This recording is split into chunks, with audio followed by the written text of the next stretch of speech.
अच्छा हाफ़िज़ साहब लास्ट पे अब हमारे वालिदैन के लिए कोई आप पैगाम?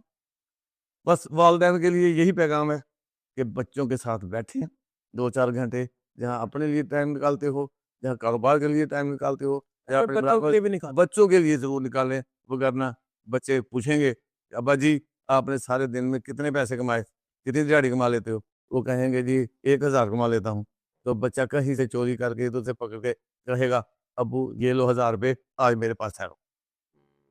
ये भी कहानियाँ आ रही हैं सामने कि अच्छा, बच्चे कहते हैं हमारे साथ बैठो, ये जितने आपने आज एक कमाए हैं कमाए उतने इतने मुझसे ले लो ना मुझसे बदमाश। ले लो, ये मैंने कमेटी पर डाली थी, ये मैंने अपना जेब से चलो आप सेविंग की थी। 1 घंटे में कितने कमाते हैं?